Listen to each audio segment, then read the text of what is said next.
So good morning, everybody. So let me first establish I'm not from this part of the world. So I am from the UK, and I've been in this glorious part of the world for about 20 months. I just want to say before I start, thank you very much to the Ad Club, Kathy, for organising and facilitating this, and thank you to Google for their great facilities and their wonderful hospitality this morning. Thank you. I'm going to give you a kind of presentation today just about the journey we're on at L.L.Bean, but you know, as I give this presentation, I am representing the hard work of many, many people. So I'm merely the mouthpiece for a Herculean effort across many partners who are in this room today and many colleagues. You know, and it has been a great effort in terms of how do we really revitalise and repurpose such a great brand. And part of doing work like this is you've got to be true to the past and true to the heritage of a brand. L.L.Bean is a wonderful brand. It's a legacy brand. It's it really is part of the DNA and fabric of this part of the world. And our challenge is how do we hold on to that whilst at the same time revitalise and repurpose it for the future. And that's the kind of journey that we're currently on. So I'm going to take you on that journey today and explain a bit of what we've done and how we're doing, and then even give you a sneak preview of some advertising nobody else has seen. So, well, except the agency that developed it and some of my team are here today, obviously. It's worth acknowledging as well, I am just back from Costa Rica. I was out in Costa Rica because we have a shared services office out there, a great operation we've had for 20 years, and I was just sharing our overall business strategy to the Costa Rican office. That is an impressive country. It's got a wonderful climate, wonderful people. I think it's the most highly educated nation in the world. It's the first time I ever presented to a business audience, and most people had 2 or 3 masters in the room. It was quite incredible, and just a wonderful place to go, and very, very inspiring. So I'm going to talk to you a bit about myself, how I got here and why I'm here, and then I'm going to talk to you about the brand journey, and then hopefully we'll leave some time for some very kind of deep questions, that are really going to put me on my toes. So a little bit about me, so I'll go very quickly. So I am from the UK. I have travelled the world extensively. I've lived in many, many countries, probably more than 12 countries. So very well travelled, lived in many, many countries, from the Far East to Germany to Cyprus to France. I was educated at the only military school in the UK, so I have had the pleasure and the honour of meeting most members of the royal family, which, when I say that in the US, goes down incredibly well because the royal family is very popular. So I went to a military school, was educated there, and had the pleasure of, they were all patrons of our school. I then went on to we call it university, it's called college here. I'm still getting used to some of the nuances of the language. I was educated in the UK, and I also did a master's in France. So and I spent some time out in France. During that time, I was very passionate about, I play a lot of sport, but I used to play professional rugby, both in France and in the UK, but at a young age I got pretty badly mangled, so I had to give that sport up and find other alternatives, which is where I found kind of running and skiing and squash.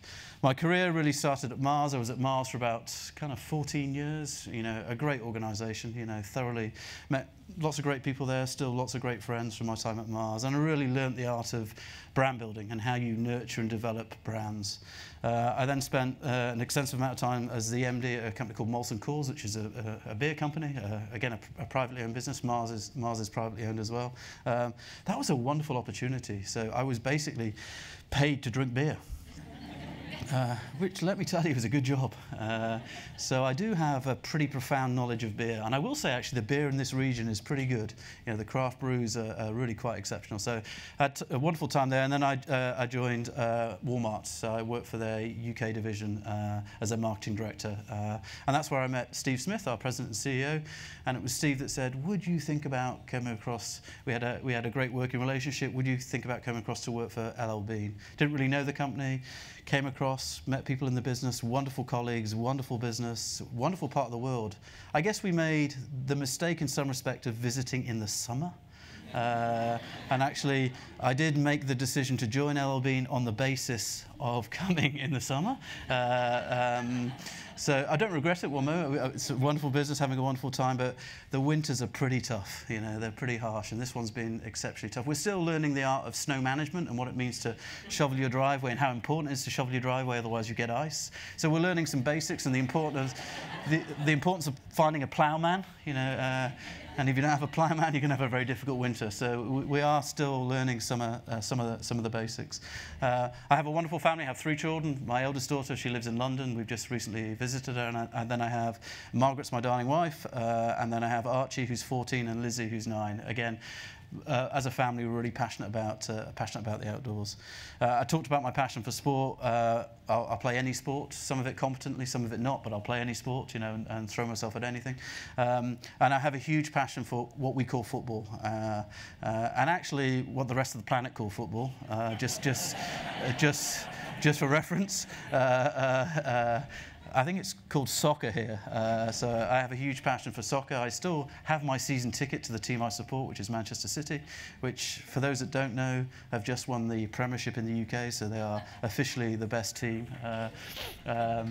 Albeit Liverpool did beat them in a major competition. So there's probably a lot of Liverpool fans in here because we're based in and out of Boston. So that's a bit about me. So I've had a wonderful life journey, life career. I've had many cultural experiences, and I've learned from every single one. And I've thoroughly thrived and benefited from, you know, having that journey and working in those wonderful, wonderful companies. I guess kind of 5 life learnings for me personally, and I'm not trying to be prescriptive, these are what are important to me, just what I've taken away is I'm always true to my own values and true to who I am and what I believe in. I think if you can have the integrity of your own moral compass and your own values, that's really important, because being true to yourself will make you successful in business, and not trying to be something you're not, but having that integrity and those principles and holding those true. Always live for the moment. You know, it's a pretty competitive, dynamic world out there, so you've got to live for the moment. You can't live with regrets, but you've got to embrace the moment, and you've got to be prepared to keep changing and keep challenging yourself, because, you know, if you stand still, you will go backwards. So I'm always a big believer in living for the moment. Hence that big leap of faith to come across the Atlantic and, you know, and work in L.L.Bean. I'm always a big believer that respect and courtesy cost nothing. Saying hello, please, and thank you. I think common courtesy is really important in business, and those small gestures go a long way, just in terms of creating engagement with colleagues and partners. Always believed in being the change you want to see. You can't talk change, you've got to be change. And if you want people to change around you, you've got to act that change, and you've got to be prepared to embrace change. So I think the art of change is the art of being changed as well as doing change. So a big believer in that. And I'm a big believer in the power of a team. I have a wonderful team at L.L.Bean. You know, they're wonderful colleagues across the entire organisation. And I've always been a big believer, make sure your team is more qualified than you are. Because if your team is more qualified than you are, then you will have a great team. So, you know, many of my team are here today, and what we're achieving as a business and the momentum we're starting to build is as a result of their great work and their great application to the business. So that's kind of my 5 life learnings. So just talking about what we're doing at L.L.Bean. So many of you will know L.L.Bean far more than I know L.L.Bean. It is a wonderful heritage company, over 100 years old, and as I say, really part of the fabric and the DNA of this part of the world.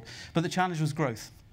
How do we get the business back into growth, both in terms of overall sales growth, but also in terms of customer number growth? So how do we really get that momentum going again, which we know is the lifeblood of being successful in retail? So we really needed to find a new way of revitalising the brand, both in terms of that top line and customer number growth. And as we embarked on this journey, and it has been probably an 18 to 20 month journey we've been on, and actually we've only just started it. You know, retail is never finished, so you know the journey is 7 months in, but we've got a long way to go in terms of really revitalising and getting new energy behind the brand. But importantly, it was putting customer first. So you'll see we did a lot of work around customer understanding, customer segmentation, customer mapping. So customer was central to how we really rethought about the brand, and in doing so, we also thought about how do we put product as hero. One of our core differentiators as a business is our product. So how do we make sure we can put the product as centerpiece to all our communication and really use that as a differentiator? I'd say just for reference, our 3 differentiators are brand, product, and service. And service is the philosophy we hold true in terms of customer service at L.L.Bean. And then in terms of what we do, it's all about excellence and execution. So if we do things, do it with scale, do it with impact.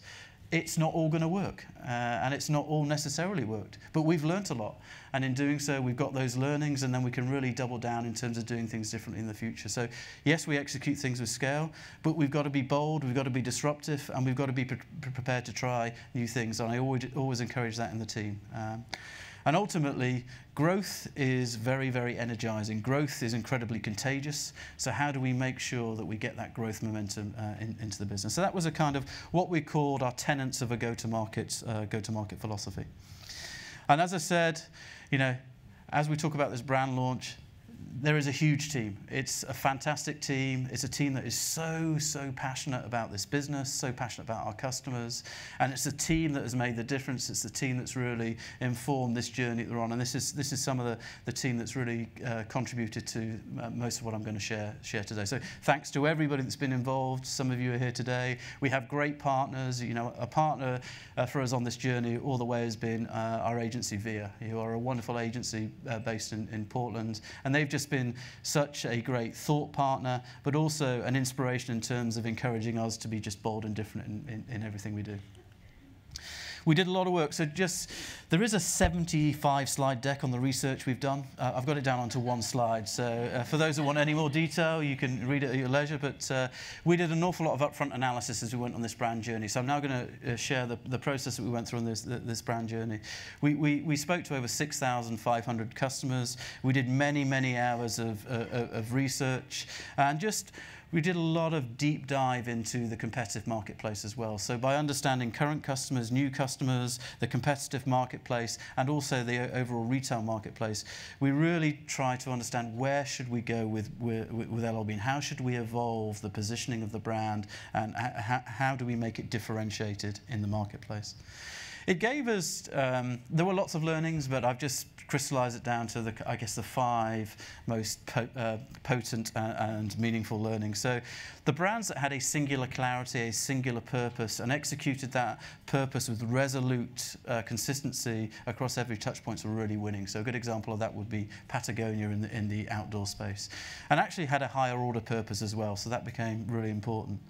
And also the brands that tend to win have the blend of getting that emotional connection with their customers as well as having those rational attributes. So how do you make sure that you can connect with people through the heart and really emotionalize the brand, but at the same time you have to have rational reasons to be, rational reasons to visit. So getting that blend was important. We were a little bit stuck in the middle as we did our research, so we really had to place our bet and find a differentiated white space to go forward as a brand.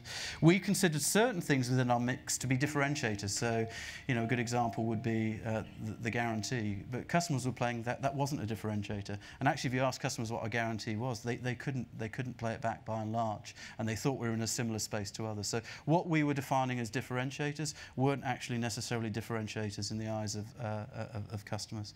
And there was a significant barrier to new customers. So because the brand had been a little bit stuck in the middle and we didn't have that clarity of identity, we weren't really attracting new customers. So we needed to find a new identity to retain our existing customers and honour those customers, because that's really important. But at the same time, really strive for growth with new customers. And that kind of led us to what we called this kind of strategic mindset shift, where we had to create a brand that wasn't only known for its transactional values, but really became a brand that was relevant and differentiated, and was a brand that became loved, and a brand that you would recommend to your friends and your family. And that was it. Now we do have that among obviously a cohort in New England, but how do we get that on a national footprint? How do we get that on an international footprint in terms of a brand that people haven't necessarily grown up with? Therefore, we need to stand for something. So that led us into how do we do this and how do we attract those new customers. And then I'm going to talk you through that journey we've been on. So the upfront piece is all the deep dive analysis and competitor audit. I'm then going to talk about the target customer. I'm then going to talk about our category strategy, how that's manifested itself in an overall brand positioning, and then how it manifested itself in a creative expression. Now, clearly, the creative expression evolves over time, but what is really important is the brand positioning. That is an anchor point. That is a tenet of how we drive this business forward for at least the next 10 to 15 years. So target customer, again, an awful lot of work. We have a field guide that deep dives this customer. We've got about 120 slides where we know these customers intimately. We know where they shop, we know what they do. So we've got everything about their behaviors, their attitudes, their consumption, and what really motivates them. And we were able to segment the market into 6 discrete customer audiences. But the one we really, and I could talk about each one of these, but the one we're really going to hone in on is the outdoor family enthusiast, because that is a core target customer. Of course, we have shoulder customers, and we have appeal. We think about this as a kind of bullseye. We have appeal to the other customer segments, but I'm going to talk today for the purpose of this presentation around how we really anchor and make the brand relevant against that outdoor family enthusiast, who are our core target customer. And we did a lot of work really understanding this customer group. But there were 3 core tenets that really defined the outdoor family enthusiast. Products needed to be designed with a purpose, with a reason. They had to be thoughtfully crafted and have a point of difference and have a reason why you buy that product. So there's quite a lot of rational attribution to the product. These customers also found that we found that they really enjoyed the outdoors, but they enjoyed the outdoors together. And they enjoyed the accessibility and the approachability of the outdoors. This wasn't about kind of lone pioneering in the outdoors. This was getting in the outdoors with family and friends, the most accessible outdoors that it can be, and really just enjoying time together. So part of where we landed as the positioning is how do we capture that spontaneous, real joy of being in the outdoors. And ultimately, it is about the outdoors. So it is about an outdoor lifestyle, an outdoor orientation, and a real passion for the outdoors. So that told us we needed to make sure we celebrated our purposeful products that were designed for a reason, that we really communicated that ability to share experiences together, and that we really generated that sense of belonging. It then allowed us to land on what we call our strategic brand positioning. So this is what we stand for. This is not necessarily customer facing, but it drives everything we do. And it's a really important phrase. You can imagine it took a lot of crafting to get to this phrase, but it breaks down into 3 constituent components. We are made for the shared joy of the outdoors. So made for, the sense is the outside is inside everything we make. So the sense is everything we make is designed for a reason and is designed to be fit for purpose for the outdoors. So that's the made-for component. And that means we focus a lot just in terms of our material technologies and the points of difference in the products that we make. Shared joy. So the sense here is the only way to make the outdoors greater is to share it. So we are about sharing. We're about those experiences together, and we're about really communicating that authenticity and spontaneity of the outdoors. And then the outdoors is important. So we've always been an outdoor lifestyle brand. This is about really repurposing ourselves for the outdoors and really capturing those moments of shared joy with the OFEs. So that was the construct. Now clearly there's a lot more that we've put behind that phrase, but it gives you a sense of the touchstone for what we really stand for. And it was important throughout this project, you know, we were really mindful to great brands are born out of the past. So it was really important to be true to L.L.Bean and true to the past and true to the integrity of what this great company has achieved. So we always kept on referencing back, are we being true to what the business was originally conceived for? And this was just a quote from Leon. L.L. had a personal relationship with the great outdoors. It was there that people were at their best, he believed. So we're really capturing the essence of why L.L. really designed, developed and nurtured this business. So we got the sense of who we're targeting. We got a sense of that kind of strategic essence. We then had to think about, so how do we stand apart in the marketplace? So we did a lot of work on the competitive set and you know, the language and the handwriting that people that were using. And our challenge was to be differentiated in terms of our expression, because most of the expressions in the marketplace were actually solo expressions, whether that be at the technical end or whether that just be how you showcase the product. And a lot of it, and the higher end brands showed the extremity of being in the outdoors. But we actually wanted to communicate the accessibility of the outdoors and make the outdoors as approachable as possible. So we looked at the marketplace and we found then a white space in terms of how we could communicate and be differentiated, which I'll come on to talk about in a moment. Then the other thing we needed to think about is if you think about building an overall business strategy, as you think about a business strategy, yes, customer, that's your important first C, and then you have to think about category. What does that mean for your category? So we did all this work on understanding the customer, the positioning. We then need to understand what does that mean for our category assortment strategy going forward? Not necessarily in the immediate term, but where do we need to shape and orientate our product development going forward? And what we identified through our deep understanding of the OFE was what they did, where they went, and how they enjoyed time together. And that basically told us that we wanted to become the destination brand in 6 key places for our target customer. Now, we're not there yet. This is a vision. So in 5 to 10 years' time, we want to be recognized as the destination outdoor brand for the OFE in these key 6 places, and all the activities that take place in those 6 places. So from the trails to the campsite, which is really in the woods, and then on the water and on the shoreline, so from kayaking to enjoying yourselves on the beach. And then in the more immediate neighborhood, so walking in parks, and even in your backyard. So how do you enjoy the backyard, which that's a pretty big move for me. I normally refer to it as a garden, but here it's referred to as a backyard. So, so how do you enjoy the backyard? So we'd identified those and mapped those places. And then we went into detailed understanding of what activities take place in those places, what kind of gear do our outdoor family enthusiasts use, where do they not currently have the gear that caters to that real enjoyment together. So we mapped out very clearly those places and the activities. And here are just some pictures that really capture that. It was interesting actually as we were just building this thinking throughout the project. We struggled to find pictures of collective people enjoying time together in the outdoors, which really cemented to ourselves that we had a clarity of positioning going forward, because so many of the images we could find were kind of those solo conquerors. So we mapped out these places, we mapped out the activity, mapped out what that means in terms of a category assortment, and then we've started working through in terms of an overall assortment strategy. So how do we start moving more of our assortment to being more active, more rugged, and more casual and slightly less refined? So we've come up with a classification for the product.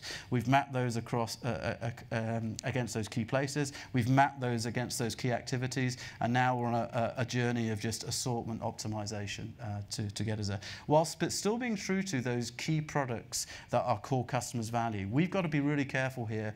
We've got to migrate slowly. We've got to do it thoughtfully, and we've got to do it forensically, because what we don't want to do is alienate what is such a core cohort. So that's part of how we execute this strategy as well.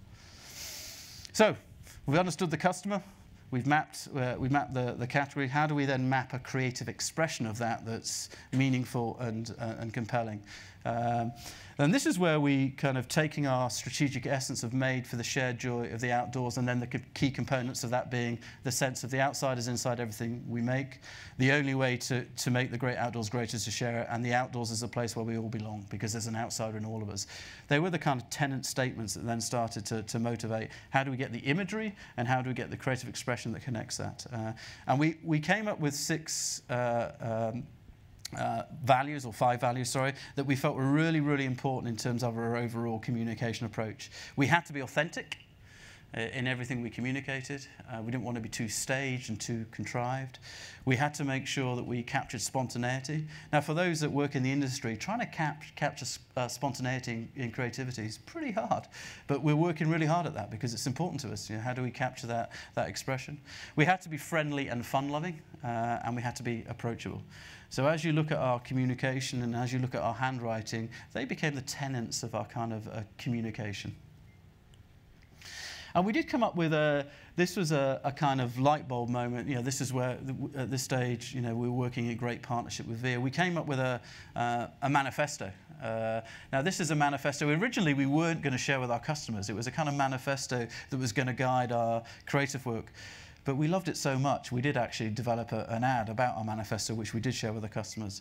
And I do read this because it's just really compelling. And I'm always a big believer in having a manifesto that informs the direction of your kind of creative expression. So I'll read this very quickly.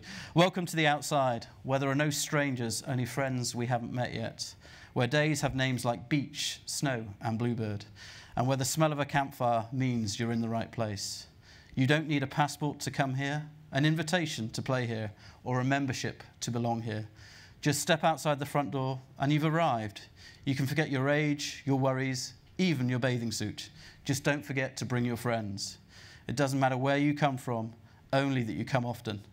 So wherever you are, join us, because on the inside, we're all outsiders, and if it's outside, we're all in. So that became a really important kind of a barometer, and kind of provided the guardrails for a lot of our kind of creative thinking and development.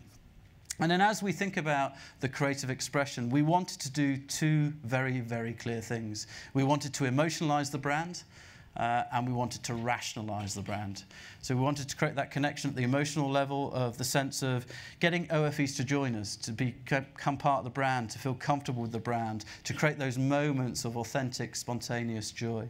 And then on the rational side, we had to be able to communicate that the outside is really inside everything we make. How do we get across those clear, rational product attributes? And as we launched the campaign, we put more focus on the emotional side initially. So as we launched it, it's only September last year, actually. And now the challenge is, as we go into this year, is how do we blend that emotional communication with more hard-hitting, rational communication? Because that's the kind of journey we're on. And as we then develop the campaign, we've got the strategic essence of made for the shared joy of the outdoors. We landed on this creative idea around be an outsider, and how do we celebrate the joy of being an outsider. And that then became, I guess, our creative platform going forward. There were lots of ideas around the creative platform, but we landed on be an outsider. There were at least 6 or 7 we put into research. We did deep quant research with our existing customers and with new customers, and Be an Outsider really resonated with our existing customers and indeed new customers. And clearly it's a little bit of a play on words. What I'm going to show you now then is just some of the communication that was developed, some of the early communication. So this is what landed really early September. So we launched the campaign big during back to school in August, September last year. We had a significant investment in the campaign during that fall period. And now we're scaling up for a new round of investment this year, and I'm going to share some advertising from this year. So I'm just going to flick through some ads for your perusal and entertainment. Bus is coming.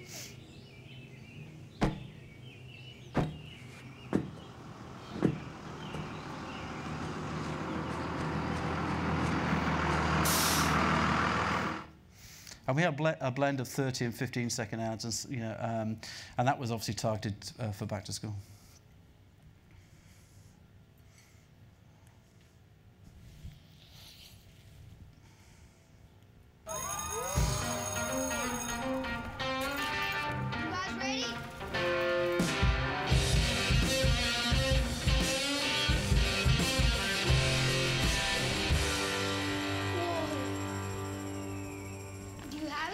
I got it.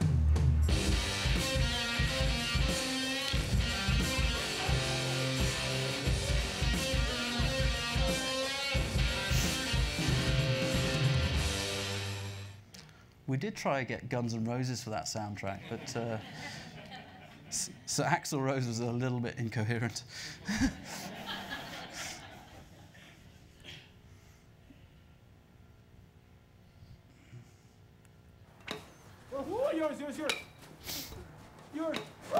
Yours!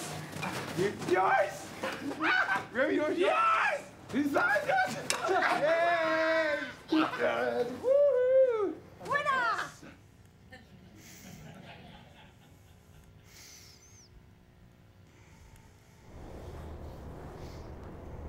Pull! Pull! We got this!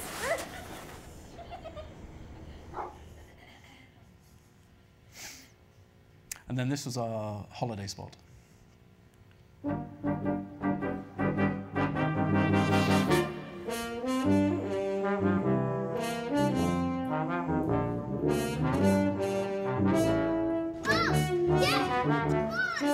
Everything's wrong.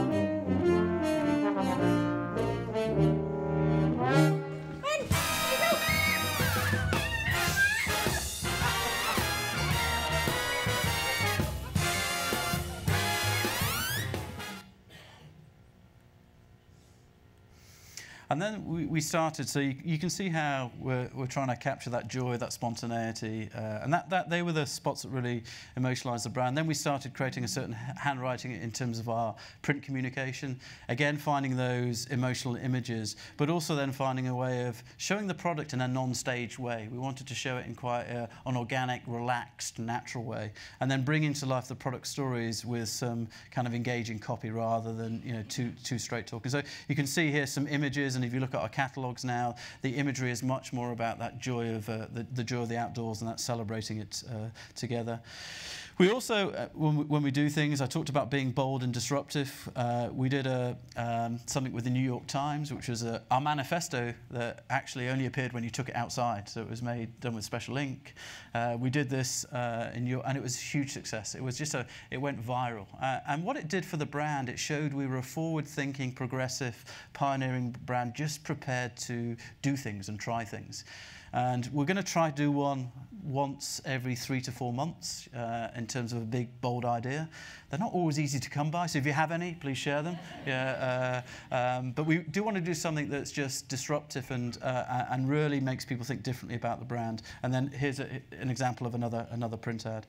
We've also done a lot of digital video, so what we're trying to do is bring to life our product in a really, really engaging way that communicates a bit of fun and a bit of joy, whilst at the same time, some of the product benefits. So some of our digital video and some of the ads that we've worked in partnership with Facebook have been hugely successful for the brand, just in terms of really getting across some of our key product messages. So there's a couple of examples of digital video there.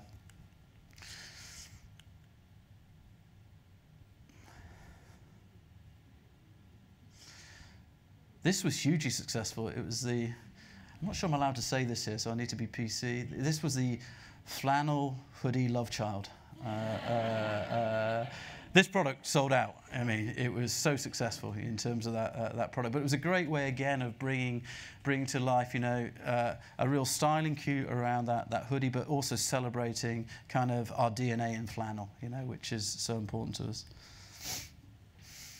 And then I talked about consistency and ruthless execution across all touch points. So you will see now that the brand has a distinct handwriting. And we make sure that we're forensic and thoughtful about executing that every single place where we communicate the brand. So this cascades into retail, it cascades online, it applies in our catalogue, just getting the right level of imagery. And in retail, what we do is we have that emotional image as you come into the store, and then we have a lot of product stories telling throughout the store. So again, we're trying to get that blend of the emotional and the rational through all our touch points. We do that in our catalogue, and we do that through our digital environments.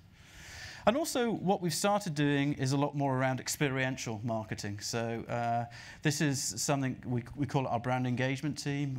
We're trying to do new and different things. So we've always been really successful at store openings, but we wanted to try something different around store openings. You'd have seen that recently with our Seaport store opening in Boston. We did a huge takeover of the Back Bay station, and we owned every single piece of marketing collateral. So again, we want to be bold and disruptive when we open stores. We've got a great program of outdoor discovery schools. Again, we're trying to program those differently this year. How do we do more long weekends? How do we do more for children in the outdoors? And we're trying something this year called Wicked Camping, which is concierge camping. So you don't have to worry about anything. You just turn up and it's all done for you. All the gear, and that's sold out immediately. So we're going to try new things with our outdoor discovery program to make the outdoors as accessible and as approachable as possible. We do a lot of concerts series in the summer up at Freeport. Again, how do we build on what's been a hugely successful program, but continue to do that in other venues. We tried mobile selling. So mobile selling is not selling on your mobile. Mobile selling is dynamic retail. So how do you take an experiential kiosk and pop up in different places? So we tried that last year across college campuses. It was unbelievably successful. There was just a rampancy for the brand among kind of college students. So we're going to try that in different venues as well as college campuses. We're going to go to different kind of outdoor venues this year with our mobile selling experience. That is often the Bootmobile, which is outside, that takes a trailer. And it is unbelievable just how iconic that car is when it drives along kind of a highway. Or we actually launched it. I was saying to someone earlier, we launched it, our first one in Japan last year. We launched a Bootmobile. Tokyo came to a standstill. There were literally lines of people on the sidewalk just taking pictures, the wonderful pictures of the Bootmobile. We tried different things. So when we did this mobile selling, we just tried something called a lace bar. So the idea, this was that you could put your own laces into laces into your bean boots. Wow. It just took off. Small things make a difference. And we're doing a lot around how do we use our social content to actually sell products. We've got a few platforms that allow us to connect social content to selling.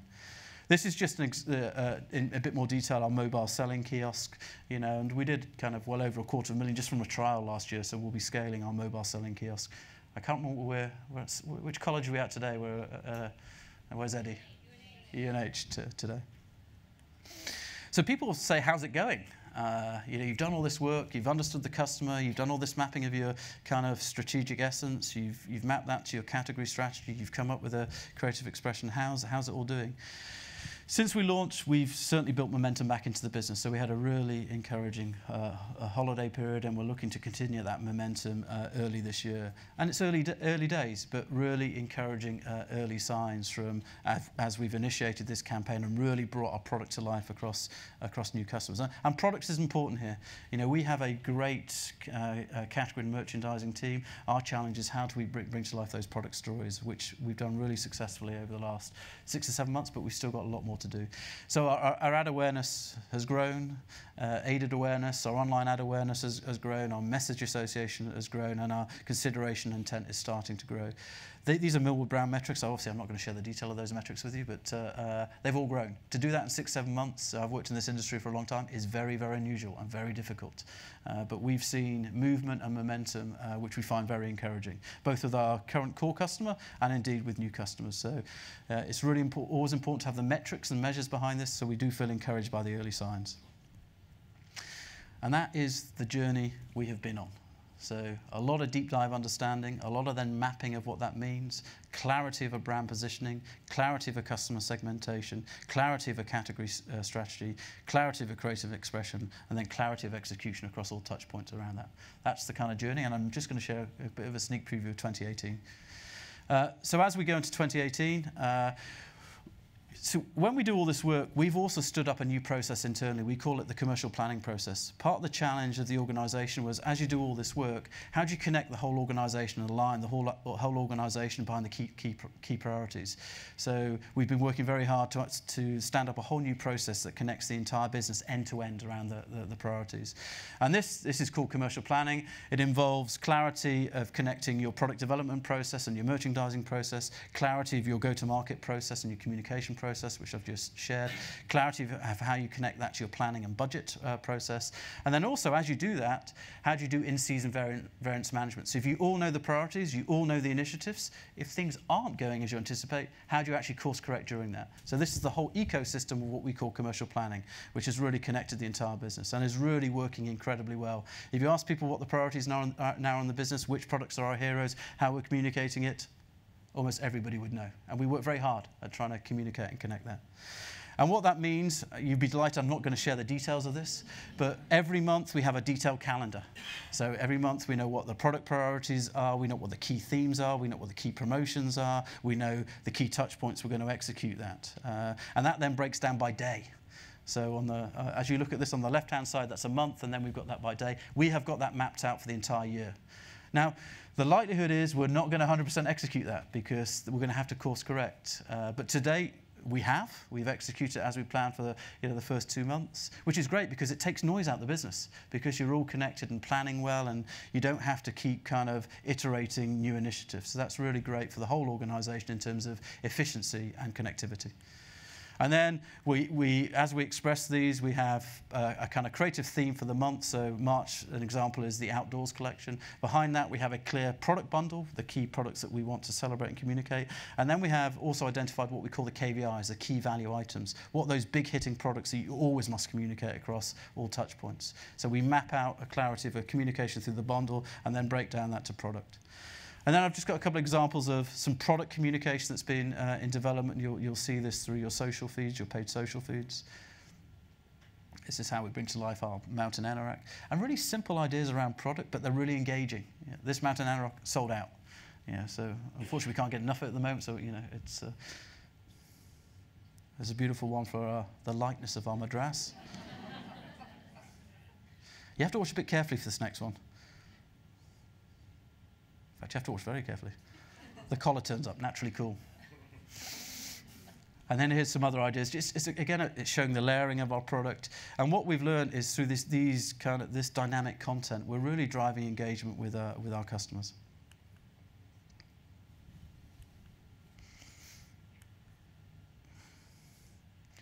And then I'm just going to show you two ads that are currently out there.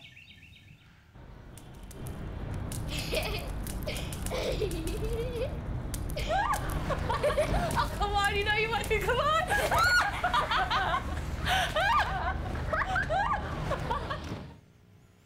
The only problem with that is spring doesn't really happen in New England, does it? You go from winter to a little bit of mud season and then the summer.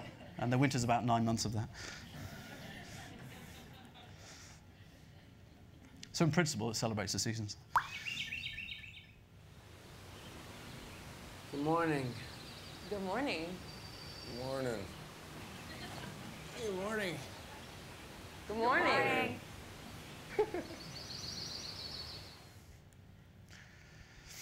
And then all that, you can see, this is just an example of our email program. So we have that emotional communication, we have the product communication that I showed you, and then you can just see the brutal consistency of our handwriting in all our communication. We showcase product, and then we deep dive into the product attributes. And we're really proud of that consistency of expression and that creative construct that we've developed. And then we find ways of bringing to life hero products as appropriate. So when we've identified on that calendar a hero product, we really double down on how we communicate that hero product. This is an example of how we do it on a tote. And then this was the station domination of the Back Bay that happened recently, obviously during Red Sox season opener and the marathon, as well as our Seaport opening. For those that got to experience it, I went down and saw it. It was just a fantastic media takeover and really impactful for the brand, and a proud moment for the brand, just in partnership with the wonderful city of Boston. And that's everything. That's how it all hangs together. That's all the creative as one. And I'm now going to show you 2 ads that you won't see for the next 4 to 6 weeks. So here's a sneak preview. Oh, just before I come to that, actually, the other thing that we're working very, very hard on is, as well as all that, is we're looking at the partnerships we develop as a brand. So we've identified where the OFEs go. Typically, our partnerships have been with athletes. And obviously we have a wonderful partnership with the Red Sox.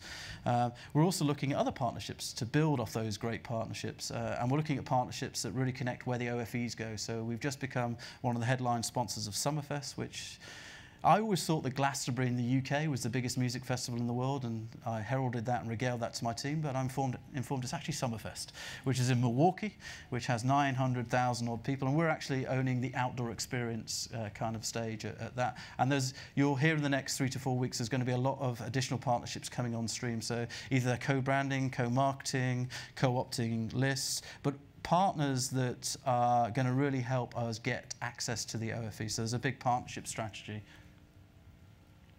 So in terms of what's next, and I will show you the sneak preview, we will be ruthlessly and religiously consistent in how we express the brand. That is really, really important. We're only just starting that journey, so we have to get that expression consistent. We are going to be bold and courageous in going after new customers, because new customers are the lifeblood of the business and the brand. We will get even bolder with how we communicate our products.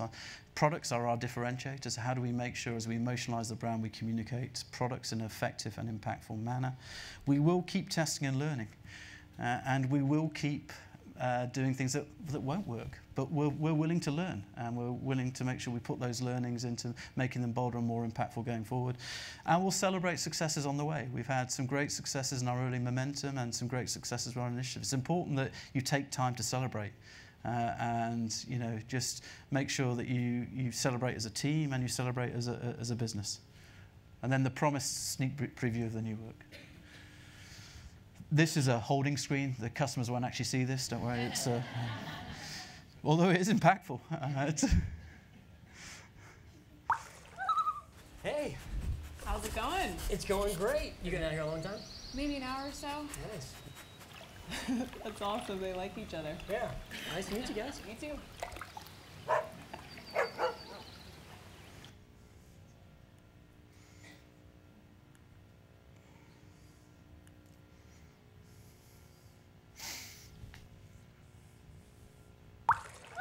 Left! No, you're on the left! We want to go right, so you paddle left.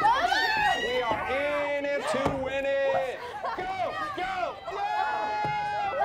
L.L.Bean, everything you need for summer. So thank you very much. That's the brand story so far. Thank you.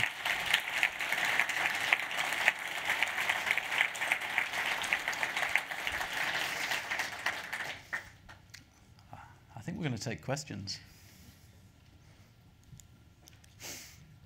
Any questions? I was really impressed with your calendar, and I'm wondering, in the company, how many people actually use it, or maybe an easier answer is how many people don't use it, or groups, right? So I wouldn't know the absolute numbers on that, but I would say the actual calendar itself, the activity set and all the priorities, I would say impacts hundreds and hundreds of people who use it regularly and as an intrinsic part of their daily work. So now certainly there are always going to be certain functions that don't use it, but that calendar has really high visibility, really high engagement, and it's used in most people's daily work, I would say. So. I don't know. I would imagine that there would be, but I would say the vast majority certainly have access, visibility to it and hear about it. And what we do with commercial planning is we have a meeting every week as well. So there's an hour-and-a-half meeting every week, and then it's 3 hours every month. And you know, clearly there's a commercial planning team, and the actions of that team are cascaded into the business as well. So there is we try to make the process fully transparent to everybody, so everybody can understand what's going on in the business. But it's a good question, just a deep dive now that we've got some maturity into the process, just to understand who are the users and not. But I would certainly say there's a significant number who do use it. Yeah, thank you. Hi, this is Jim Nail from Forrester Research. Congratulations, really, really brilliant work. Question I have is there's a lot of talk these days, and certainly in the zeitgeist, about brands being pulled into various social, political, environmental issues. L.L.Bean has had some problems with that in the past. A lot of this work alludes to things like inclusiveness, diversity, purpose, but not really explicit. Do you see eventually developing a more explicit statement around those kinds of values? Yeah, I mean, we certainly try to communicate the values through the work, and thank you for reflecting on the work, because you're absolutely right. It really does try and communicate inclusivity and diversity. I do think, you know, I'm not from the US, so I don't pretend to be. I think it's a tricky world at the moment, just in terms of, you know, aligning to any kind of political or kind of social campaign. We want to stand for something that's very simple. We want to stand for accessibility and the approachability to the outdoors for all. So as we look at a higher brand purpose, which we're looking at, it really will be about accessibility and approachability. And how do we enable as many groups, as many individuals, as many social gatherings, as many members of the family as possible to access the outdoors. And we will be looking at a rallying cry around that really does drive to that accessibility and approachability. Hi, I'm David Cutler. Hi, David. With Creative Chaos Innovation Delivery. Thank you very, very much. Kathy referred to your provocative job title, and I'm wondering if you can take that part a little bit and how a brand guy can give a damn about sales. I'm very passionate about sales, so it's great. You know, it's great to integrate the power of the brand with the power of the selling arm of the business. You know, because at the end of the day, you've got to make brand development, brand communication work very hard. It's got to have a reason, it's got to connect with customers, and ultimately it's got to drive the top line and the bottom line. So, you know, I have a team that's wonderfully disruptive, wonderfully creative, and I balance that with, you know, I've got a good blend of pragmatism and creativity, and that pragmatism is about how you connect the brand building to the sales driving.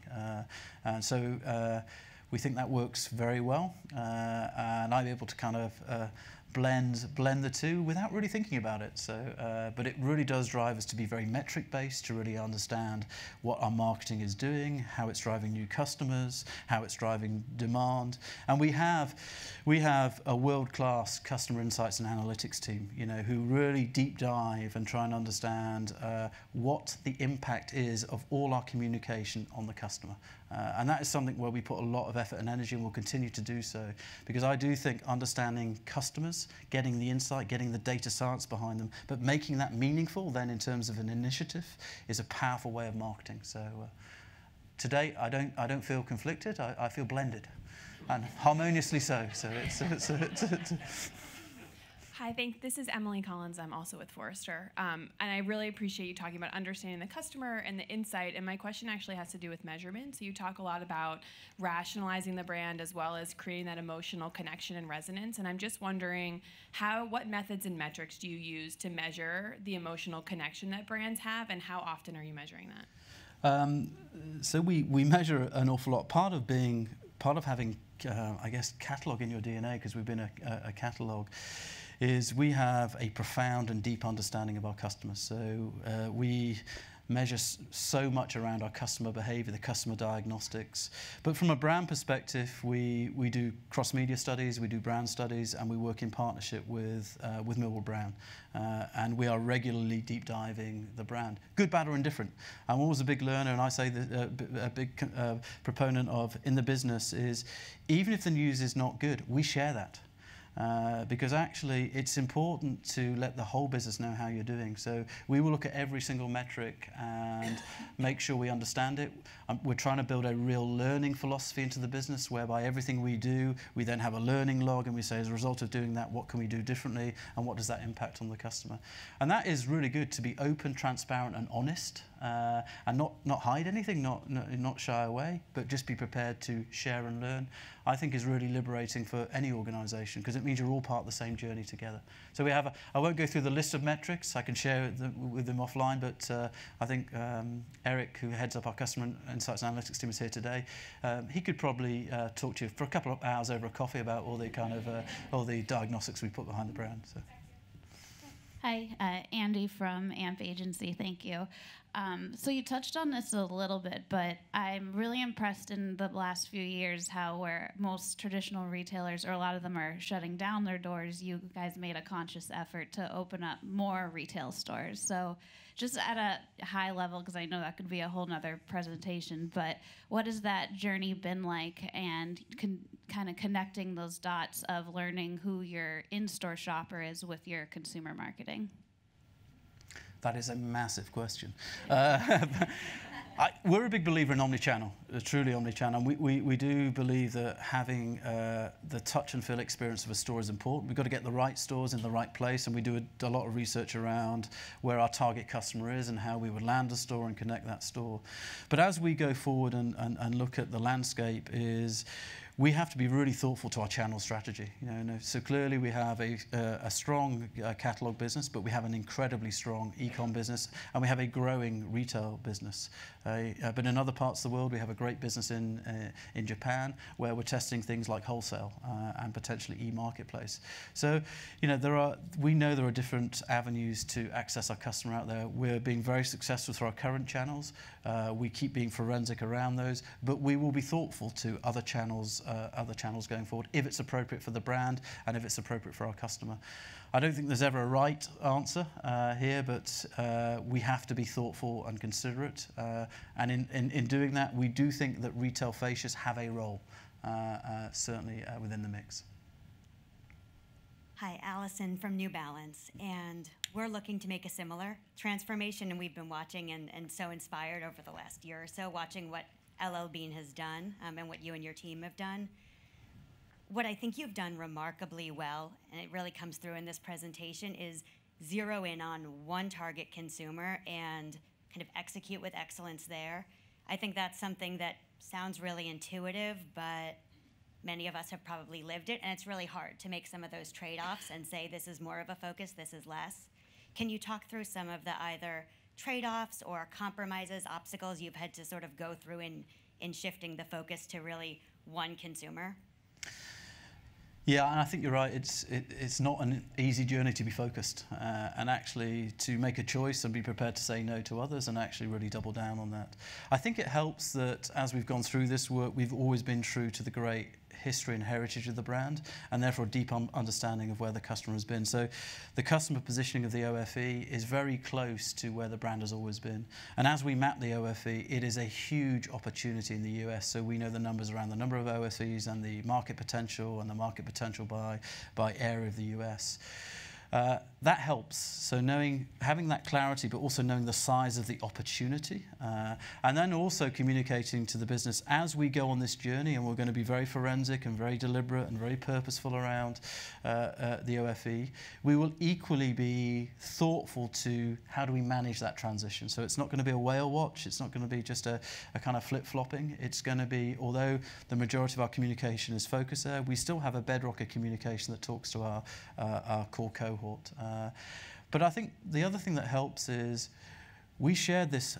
So there is a big presentation, a brand presentation. We shared it with every single part of the business. We were very deliberate around that. I presented the presentation 53 times.